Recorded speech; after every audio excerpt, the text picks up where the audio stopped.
Welcome to another edition of The Leaders. I'm Yuli Ismartono from AsiaViews, and I'm here in New Delhi, capital of India, a country known for its dynastic political families. Today I will be speaking to one of them, parliamentarian Omar Abdullah from the province of Jammu and Kashmir. Mr. Abdullah, thank you for taking time off from your busy schedule to chat with us. Let me ask you about your background first. You come from a long line of distinguished politicians dedicated to public life. Has this become a family tradition? Well, I am the third generation, so to that extent, I suppose you could call it a bit of a family tradition, except that fortunately for us, we have existed in a democratic setup, and therefore, even if I am the third generation, it's purely because we've been able to get ourselves elected by the people. I am the third generation of my family in parliament, as well as the third generation of my family in politics. I keep saying that belonging to a particular family only opens the door for you. How you step through that door and how you keep the door open depends on how you work. And therefore, never ever take the electorate or your voter for granted, because the moment you do that is probably the last time you ever get elected. Well, actually, that was going to be my next question, because there are critics who say that it's your privileged background which makes it easy for you to attain high office. So how do you get your constituency in Kashmir to vote for you? Well, the first time I got elected was purely on the basis of my surname. There's no getting around that fact. But as I said, it's only your first election where that really helps. After that, you're a known commodity. People know who you are, where you come from, what work you've done or not done. And then it becomes your record in terms of delivering on some of the promises you made during the election campaign. That is what is used to judge you when the time comes to vote. A privileged background works both ways. While it opens doors for you, it also raises expectations that much higher. The media scrutiny is that much more. I came into parliament at a time when my party was also the party in power in the state in Jammu and Kashmir. And that raises its own expectations. Because my father was chief minister there, therefore people expected a lot more for the constituency than they would have expected from perhaps another first-time member of parliament from the opposition.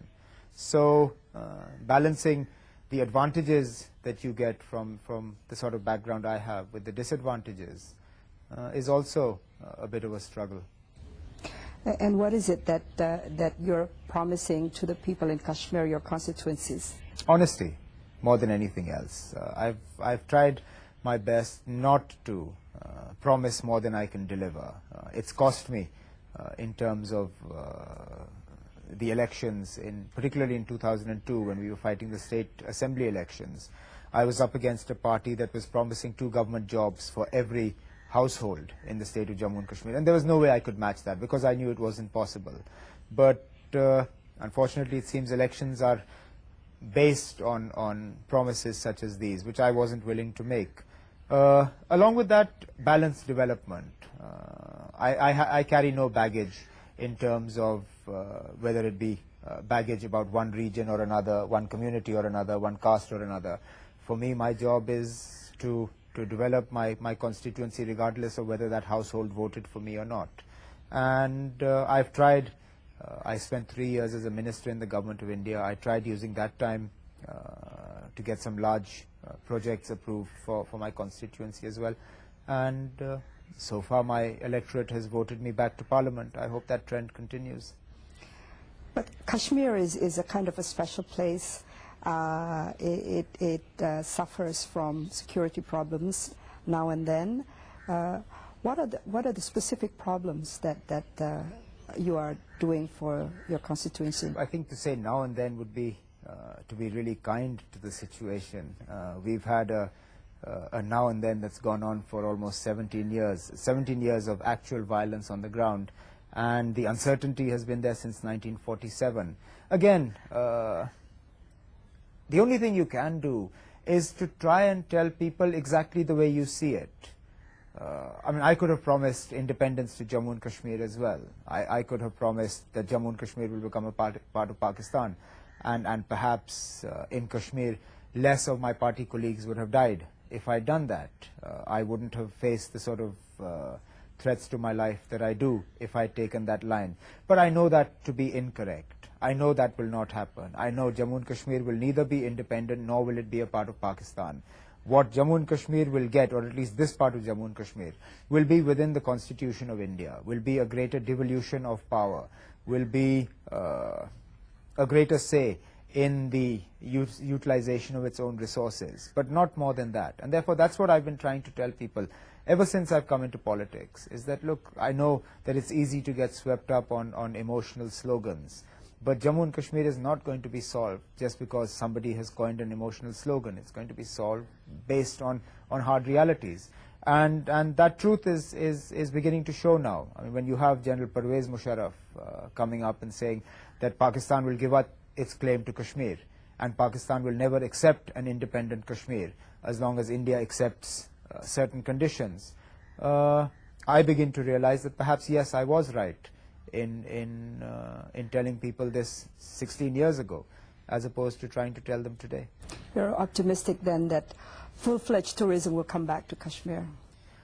I am cautiously optimistic because tourism is a very fickle industry. It takes one grenade blast for tourists to leave, and you can't blame them. Nobody goes to a place to get themselves injured or killed. They go there for a holiday. And as much as I would like Kashmir to be the safest place in the world right now, it's not. And therefore, as the situation improves, I'm sure the tourists will return.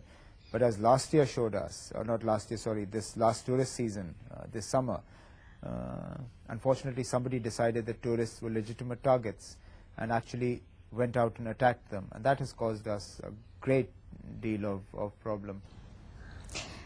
It must not be easy for you to be an Indian nationalist Muslim, particularly when fundamentalist Muslims seem to be trying to make their presence known recently in India with their violence acts. How do you keep a balanced political stance?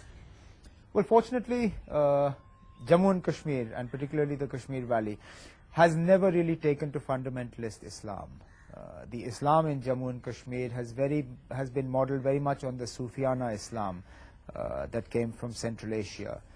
We respect shrines, we revere our saints, we have never been great followers of the burqa, which is not to say that it is not used, but it's very much a personal choice. It's not enforced.